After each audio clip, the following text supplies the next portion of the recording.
एक शहर में देवरानी जेठानी रहती थी। देवरानी गरीब थी और जेठानी अमीर थी। देवरानी गणेश जी की भक्त थी।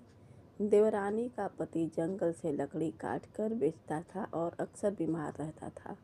देवरानी जेठानी के घर का सारा काम करती और बदले में जेठानी बचा हुआ खाना, पुराने कपड़े आदि उसको दे देती थी। इसी से देवरानी का परिवार चल रहा था।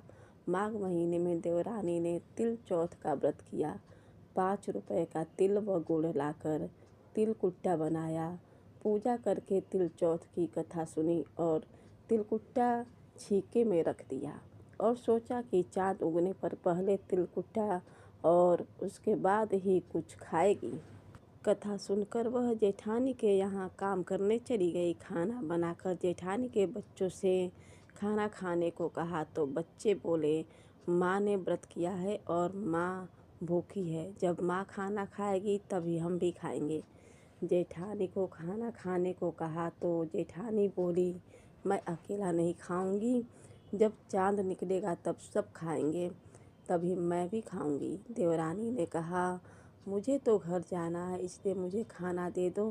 जेठानी ने उसे कहा, आज तो किसी ने भी अभी तक खाना नहीं खाया, तुम्हें कैसे दे दूं? तुम सुबह सवेरे ही बचा हुआ खाना ले जाना। देवरानी उदास मन से घर चली आई। देवरानी के घर पर पति बच्चे सब आस लगाए बैठे थे कि आज तो त्योहार है, इसलिए कुछ पकवान आदि खाने को मिलेगा। परंतु जब बच्चों को पता चला कि आज तो रोटी भी नहीं मिलेगी तो बच्चे रोने लगे। उसके पति को भी बहुत गुस्सा आया। कहने लगा, सारा दिन काम करके भी 2 रोटी नहीं ला सकती तो काम करने क्यों जाती हो? पति ने गुस्से में आकर पत्नी को कपड़े धोने से मारा। धोने हाथ से छूट गया तो पाटे से मारा। वह बेचारी गणेश जी को याद करती हुई रोते रोते पानी पीकर सो गई। उस दिन गणेश जी देवरानी के सपने में आए और कहने लगे, धोने मारी, पाटे मारी, सो रही है या जाग रही है? वह बोली, कुछ सो रही हूँ, कुछ जाग रही हूँ। गणेश जी बोले, भूख लगी है, कुछ खाने को दे। देवरानी बोली, क्या दूँ? मेरे घर में तो अन्न का एक दाना भी नहीं है। जेठानी बचा खुचा खाना देती थी, आज वो भी नहीं मिला। पूजा का बचा हुआ तिलकुट्टा छीके में पड़ा है, वही खा लो। गणेश जी ने तिलकुट्टा खाया और उसके बाद कहने लगे, धोने मारी, पाटे मारी, निमटाई लगी है, कहाँ निमटे? वो बोली, ये पड़ा घर, जहाँ इच्छा हो वहाँ निमट लो। फिर गणेश जी बोले, अब कहाँ पोंछूं? अब देवरानी को बहुत गुस्सा आया कि कब से तंग करे जा रहे हैं। सो बोली, मेरे सर पर पोंछो। और कहाँ पोंछोगे? सुबह जब देवरानी उठी तो यह देखकर हैरान रह गई कि पूरा घर हीरे मोती से जगमगा रहा है। सिर पर जहाँ विनायक जी पोंछनी कर गए थे, वहाँ हीरे के टीके और बिंदी जगमगा रहे थे। उस दिन देवरानी जेठानी के काम करने नहीं गई। जेठानी ने कुछ देर तो राह देखी, फिर बच्चों को देवरानी को बुलाने भेज दिया। जेठानी ने सोचा, कल खाना नहीं दिया था, इसलिए शायद देवरानी बुरा मान गई। बच्चे बुलाने गए और बोले, चाची चलो, माँ ने बुलाया है, सारा काम पड़ा है।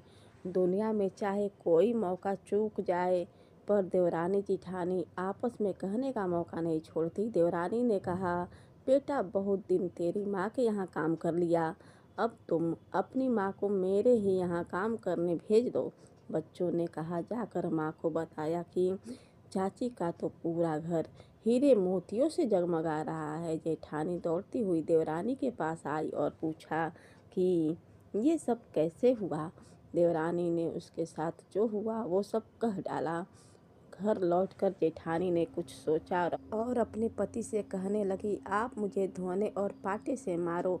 उसका पति बोला कि भली मानस, मैंने तो कभी तुम पर हाथ भी नहीं उठाया, मैं तुम्हें धोने और पाटे से कैसे मार सकता हूँ? वह नहीं मानी और जिद करने लगी। मजबूरन पति को उसे मारना पड़ा। मार खाने के बाद उसने ढेर सारा घी डालकर चूरमा बनाया और छीके में रखकर और सो गई। रात को चौथ विनायक जी उसके भी सपने में आए। कहने लगे, भूख लगी है, क्या खाऊं? जेठानी ने कहा, हे गणेश जी महाराज, मेरी देवरानी के यहाँ तो आपने सूखा चुटकी भर तिल कुट्टा खाया था।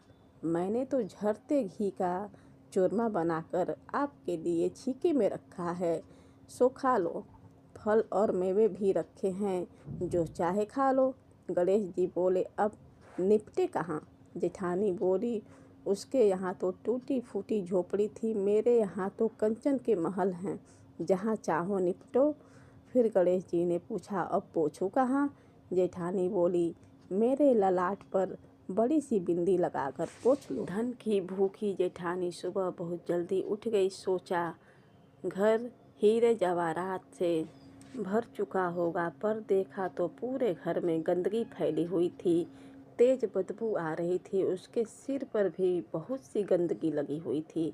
उसने कहा, हे गणेश जी महाराज, ये आपने क्या किया? मुझसे रूठे और देवरानी पर टूटे। जेठानी ने घर की सफाई करने की बहुत कोशिश करी, परंतु गंदगी और ज़्यादा फैलती गई। जेठानी के पति को मालूम चला तो वह भी बहुत गुस्सा हुआ और बोला, तेरे पास इतना सब कुछ था, फिर भी तेरा मन नहीं भरा।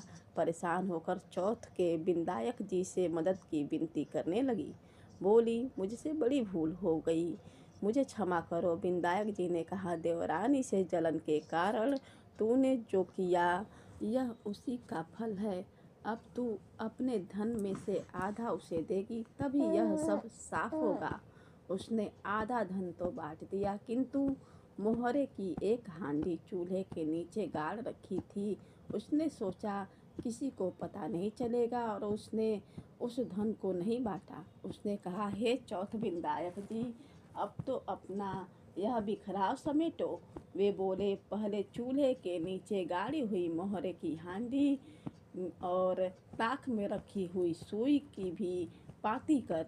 इस प्रकार विनायक जी ने सुई जैसी छोटी चीज का भी बंटवारा कराकर अपनी माया समेटी।